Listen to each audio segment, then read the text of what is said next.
She could have made him so interesting. Instead, we got someone that was so sterile and so boring. I was just like, Prince Kai deserved better. But then I think back about Prince Charming from the original Cinderella, and I'm like, Marissa Maya technically didn't really have that much to work with, did she? That's the gospel truth. I'll start things off with the lowest rated books that I read in the month, moving up to my favorite, absolute best, highest rated books of the month, starting with Cinder by Marissa Meyer. What I'm about to say could hurt some people, but I don't give a shit. I read Cinder in August. I gave it 2.5 stars. I rated it down on Goodreads because I personally do not think it's a 3-star read. Now, what is Cinder about? Cinder is a retelling of Cinderella, except for the fact that Cinder, in this case, is a cyborg. And to be honest though, I actually really love the world that Marissa Meyer created. It's this mix of sci-fi futuristic storytelling style that I really, really got into. I think that Marissa Meyer was able to create something, a world that I found engaging. The only problem is that there's one thing I believe when it is that you are writing a series, is the fact that there is the overarching story, right? And they are all meant to blend into each other in a way that makes sense. But at the core of it, each individual story is meant to tell its own story, and no, that is different from interconnected books in a series. Nope. You can tell one story that spans 5 books, but at least the core, what it is that you're talking about at the core of it, has to end in a way that I find satisfying and in a way that will make me want to immediately pick up the next book. But the way in which Cinder ended, I could not give a flying hoot about Kai. I did not care for that prince. I think that Marissa Meyer did not flesh him out, did not give him enough depth. I just thought of him, okay, he's a pretty boy, he's a prince, he's clearly dealing with an illness that is plaguing his city and trying to fight off the clutches of Levana. She could have made him so interesting. Instead, we got someone that was so sterile and so boring. I was just like, Prince Kai deserved better. But then I think back about Prince Charming from the original Cinderella, and I'm like, Marissa Maya technically didn't really have that much to work with, did she? That's the gospel truth. It was boring as fuck too. But yeah, I gave Cinder 2.5 stars. I did talk to my friends and they were like, trust us, Noria, the story gets better. And I already have the rest of the book in the series, so of course I'm going to finish reading it. But I found the plot very predictable. I could see what was coming, and it has nothing to do with the fact that it's a retelling, right? It has nothing to do with the fact that I already know what is coming. There is just an edge of, it was so bleeding obvious. And I'm like, really? At least just pretend to surprise me. Pretend to surprise me. Let me be like, gasp. Like there's this level of anticipation you feel when you know what is happening, when it's coming, because you already know the premise of the story, and yet you're still shooketh. I would take case in point being the epic crush of Ginny Lo. Like, I knew what was coming for that story. I could already predict it. But yet, I was still blown by the twists and turns. Like, now that is a retelling that still blew me away. And it's a retelling that, is based off of a story that stretches over several books. But each one of those stories was self-contained in a way that made me feel satisfied, which was something I did not get with Cinder. I gave it a 2.5 stars. I would state though, like, all fairness, Marissa Meyer did surprise me with the decision she decided to take with regard to Cinder's sister. I did not see that coming. I was shook. That was the only reason why the book got 2.5 stars. It would have gotten 2 stars, but for that twist, I gave it 2.5 stars because I did not expect her to go there.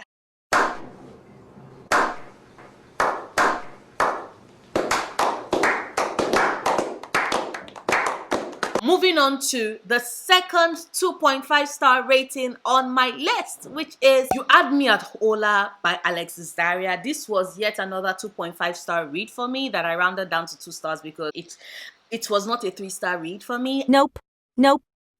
Nope. I desperately wanted to love this book, and Alexis Daria did so many things that set up a premise for an interesting story. One, this book is basically talking about two stars. One of them is a telenovela star, and the other one is a soap opera star, and they are coming together to do a remake of a telenovela.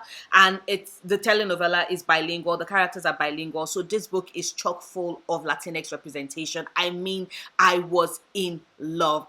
Goddamn, you know, there's something you feel when you're reading a story and the writer does not bother translating. Like, she has this character speaking English and Spanish, and it was just so satisfying because there was no translation of, oh, you say this thing in Spanish, this means that. Who the fuck has time for that bullshit? Like, that always grates on my nerve because that just always goes with the default that every other person has to cater to English speakers. But you can infer, you can guess at what the meaning is. And like, when that pops up in a book, when a writer writes like that with that level of confidence and that level of, you know what, fuck it, I'm going to not give a literal translation. You can try and decode what it is that these characters are saying from what comes next. I was living for it. I absolutely did adore that. I also, like I said, I love the fact that this book was chock full of Latinx representation. I love the fact that this book at its core centered telenovelas. I am a girl that grew up watching telenovelas. I absolutely adored them. I like, my very first telenovela was Secret of the Sand. Like, ever since I watched that with my mom, I watched everything, at least the ones that we could watch in Nigeria. So I watched Secret of the Sand, I watched When You're Mine, I watched Diego and Paloma, I watched El Cuerpo del Deseo. So yes, I watched a lot of telenovelas growing up. I also watched a lot of soap operas growing up, when I was watching Passions, Bold and the Beautiful, Young and the Restless, Sunset Beach. Like, I watched. So your girl grew up a twin lover of telenovelas and soap operas. So this book was made in heaven for me, or at least that was what I was expecting when I was going into it. And the fact that it did not live up to what I wanted broke my heart. My disappointment is immeasurable, and my day is ruined. In fact, honestly, I would have rather read, like, if it was that Alexis had just told us the story of Carmen. Carmen is the telenovela that they were starring in. If this book had just been Carmen's story, I would have absolutely loved it. Like, it says a lot that it is the telenovela in the book, like the story within the story, that I actually love. The core story itself, I could not stand. I was just so fucking pissed.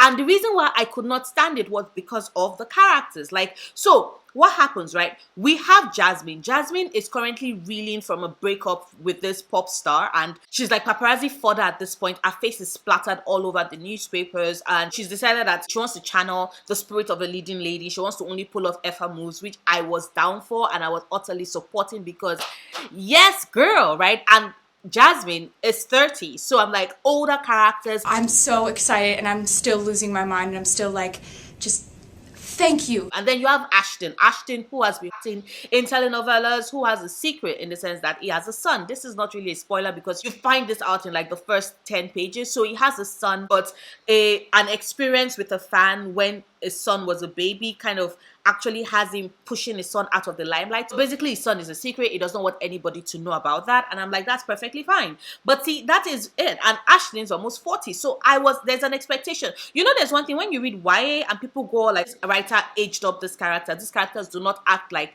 or sound like believable 17, 18-year-olds. Yeah. See, the twin character of Jasmine and Ashton do not sound like they're in their 30s. They sound like they are 17-year-olds. They legitimately sound, there is a level of, I don't know, common fucking sense I expect when you're in your 30s that these characters did not display. Now, Ashton is in the public eye, is an actor. He wants to make it big. He wants to win Oscars. He wants Hollywood to take him seriously. And this belief, you know, that he's going to get there, one, by not socializing, two, by not commingling with people within the industry. You would think that someone that has that level of experience will know that, unfortunately, you're going to have to rub a couple of elbows. You're going to have to do a lot of tete-a-tete. You're going to have to bond with not just only your co-workers, but people within the industry who are the ones that will recommend you, who are the ones that will push your name forth when it's time for roles to be casted. Because we live in a world where connections will get you places, especially if you're someone that wants to transition from telenovela to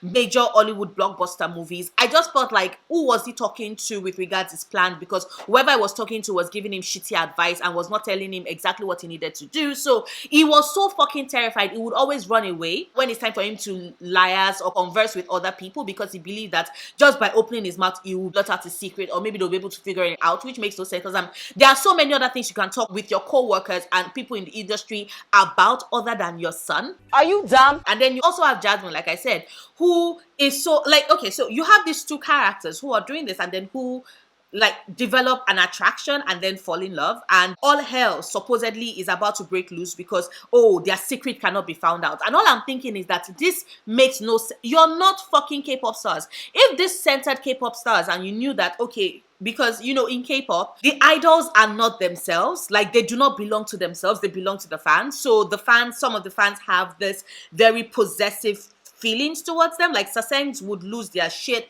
if it is that they find out that the stars are dating. But you are fucking adults in your 30s working on a new show that you want to also create buzz for. Am I the only one that thinks that, oh, rumors about co-stars dating would actually create buzz for the show as opposed to ruining their lives and existence like Jasmine was totally convinced about? It's not realistic.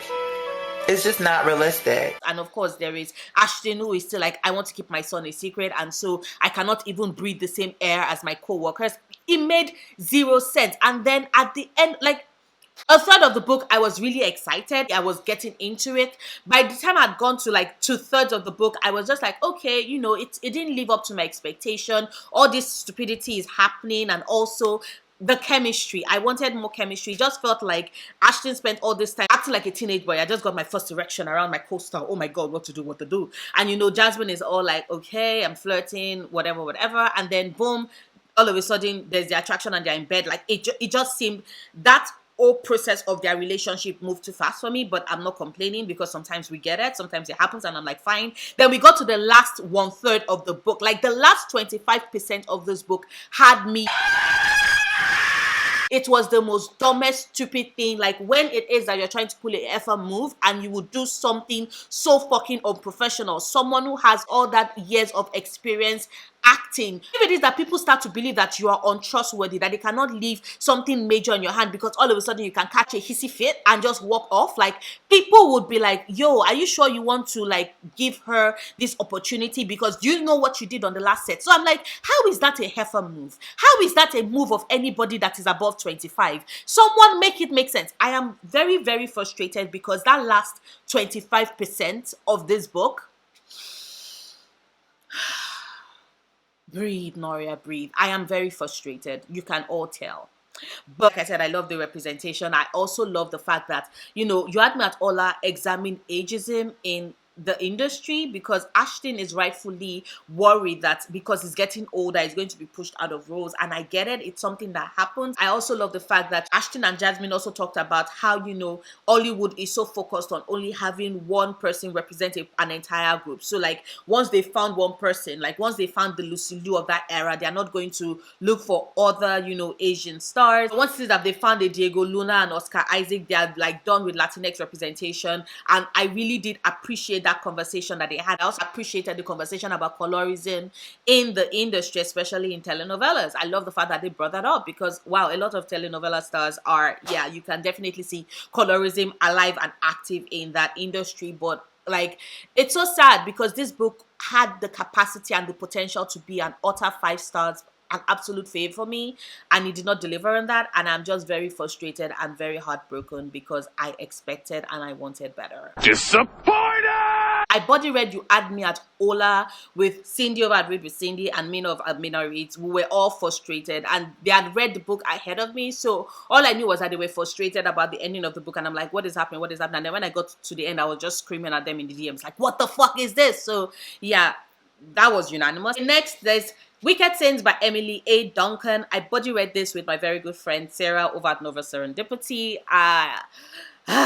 This book, I think the best way to describe it is it's a book about religion, about apostasy, about belief system, about what makes gods with a gothic atmosphere that I really, really did enjoy. Like, I absolutely enjoyed this book. I did not love this book, but I enjoyed it. I gave it a 3 stars. I also think he read a bit like Shadow and Bone fan fiction. Not a bit, it reads a lot like Shadow and Bone fan fiction. Nadia, Isalina, and This time around, we know she's not going to end up with Mal. Just in case you did not know, I hate Mal and Orestev. But see, that's the thing. What I wanted with Shadow and Bone is not technically what a lot of people wanted. Like, my dream for Alina was for her to end up alone, for her to end up with so much power, being in control, being a fucking goddess, having all that power, and ultimately always balancing the mercy with the brutality of what having so much power entails, and her being comfortable in owning that. Like, that was what I wanted for Alina, and I did not get that in that book. So I was hoping that I would get that with Wicked Saints. I do not think I'm going to get that with Wicked Saints. Why do you hate me? You have two countries who are battling. One of them are very religious, and the other one are basically forsaking the gods. And the religious ones and the non-religious one, they've been killing each other for centuries just because of religion, which is true to life, as we all know. And you have Nadia, who is the remaining cleric of our country. Now, a lot of clerics can only talk to one god. Nadia has access to the entire pantheon of gods, which makes her a pretty big deal. And then there's a Prince Seraphim of the other kingdom who, wants to kill the cleric, but at the same time wants to save his head because his father is out for his blood. And then you have Malekiash, who is this bad boy with immensely dark power, the Darkling in the Steel. And it's basically a case of how do these three come together to save their kingdom. I think that there was a lot of build-up and there were lots of things I expected with this book, and this book technically did not go in the direction I wanted, which is not necessarily a bad thing. I think that the ending was shocking and came with a twist, even though a part of me had been sort of expecting it, so I was not as surprised as it happened. I think that Emily did raise a lot of questions that she left unanswered, but still in a way kind of did loosely tie up this book. So I would definitely be reading the second book in the series. But I repeat, I actually would have loved it if the story had no romance. See, here's the thing, right? You had Nadia's perspective. You had Seraphim's perspective. You didn't have Malakiash's perspective. But it's so funny because Malakiash is such a central part to Nadia's perspective that I think it did her own perspective a bit of a disservice because we did not see Nadia as our own person. And like I said, I would have loved it if we got a glimpse of who she is and the power she can wield for herself. Like, that is something I hope is something that Emily Duncan explores in the rest of the books in the series. I wanted more time to be devoted in her struggle with her faith, with her belief, especially with her gods and all that hustle, all the self-doubt. I wish that Emily had given us more time to explore that, because I think that part was just a tad bit rushed. But let's see if that would be explored in Ruthless Gods. So here's the deal. You freeze everything as it is, and I won't ask for anything more. I'm also definitely very intrigued about who the gods are, what they stand for, how do you become a god, who defines a god, how do you connect with a god, and also how do you kill a god. I have so many questions! And trigger warnings for self-harm, cuttings, mutilation, trigger warning for parental abuse, for blood and gore. Now moving on to the books I read in August that I absolutely adored, starting with Raybearer by Jordan Ufueko. Raybearer follows a young girl, Tarasai, who has lived all her life in seclusion away from everybody. The reason being that her mother was grooming her for a particular purpose. The purpose being that she is going to murder the crown prince. Now, why does she have to murder the crown prince? I'm not going to go into that because that's a spoiler. Just know that the crown prince is going to be the first friend that she's ever going to have in her life, and her mother is going to order her and command her and compel her to kill him for her. It's watching Tarasai go from this young girl that is starved for affection to finding this chosen found family to everything that comes after that, and then just watching her come into her own and grow into her own person. She's an icon, she's a legend, and she is the moment. This book is clearly inspired by West African mythology. There are bits of Yoruba culture and even Nigerian food and mannerism and clothing that was woven into the story that was just a delight for me to experience. I also love the fact that Jordan did not go in the usual way of this boy is going to fall for this girl and both of them are going to be in a relationship. Yes, there is some heterosexuality in this book, but it's not the first one of this is of course the main character and this is of course the other main person and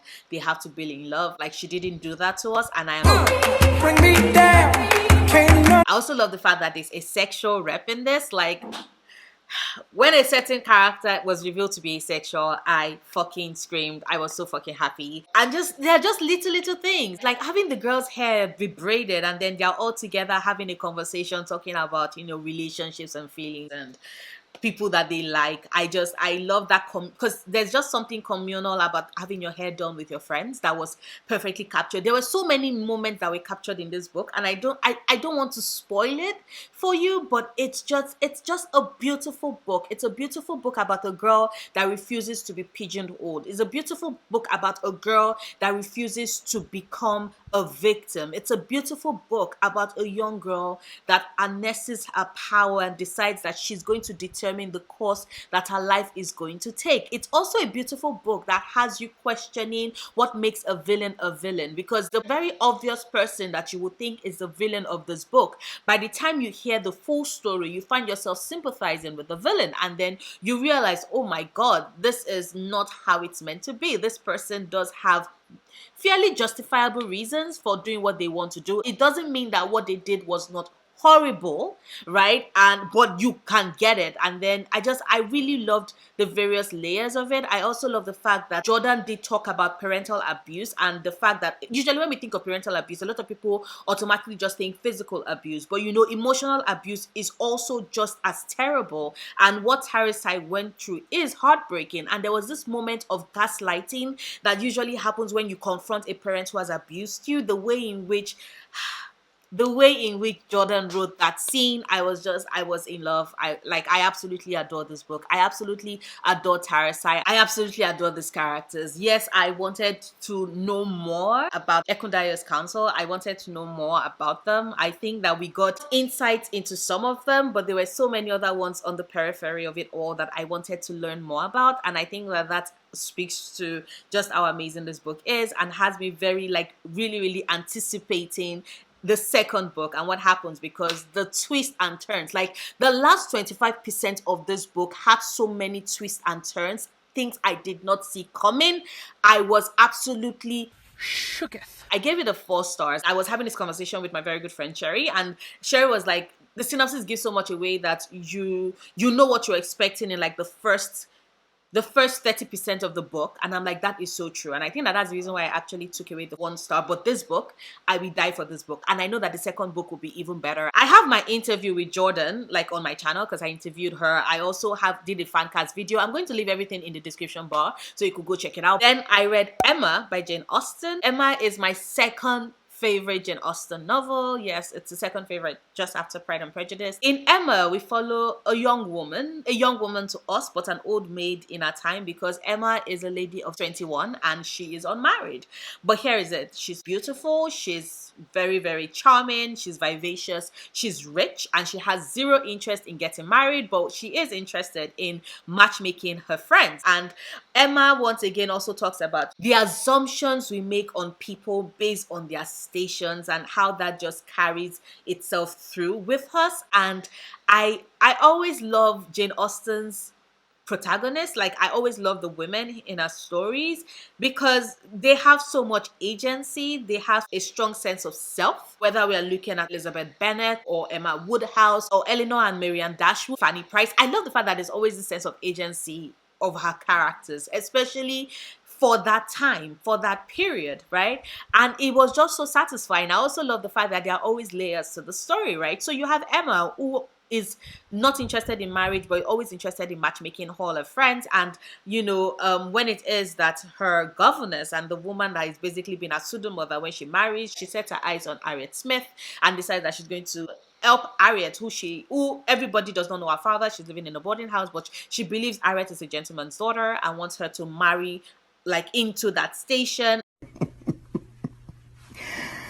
Ah, silly bitch. Like I said, I love the conversations of class. Of course, we can always talk about the themes in Jane Austen's novels, but I also love the little things that you don't see coming that is present, like the conversation she has with Mr. Knightley at the end of the book, where basically Mr. Knightley was talking about how men are trash. I absolutely adored it. There was also the part at when Mr. Knightley basically calls her out for punching down like in a joke with Miss Bates. It's like, no, she's beneath your station. Yes, you initially were equals, but she's falling into disrepute. She is poor. If she were an equal, it's something that could be ignored because you're on the same level, but you're not. And taking an opportunity to mock her, considering where she is you punching down. I absolutely adored it. Of course, we know that Emma was not coming from a place of malice, but she can be very thoughtless at times. And just seeing that, and see, that's when you see these characters learn and grow, they do not change who they inherently are. They just become better versions of themselves. It's not a taming of the shrew situation. There's nothing to be tamed.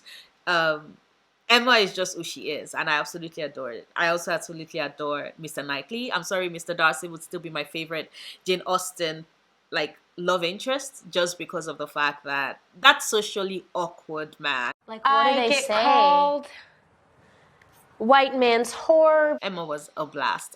Rereading it was so much fun because there's so much things you discover with every reread of a Jane Austen novel, and I had a blast with it. So yeah, I read Emma in August and I gave it 5 stars. Duh. Next, I read Binti by Nnedi Okorafor. Binti follows a young girl, Binti, who has gotten this opportunity of a lifetime. She's gotten the scholarship to study at Umza Uni. The only problem is that our people are actually very earthbound. They do not leave their community. So for her to make this decision to go to the university, she has to sneak out of home without letting anybody in her family know about it. And she escapes and runs away.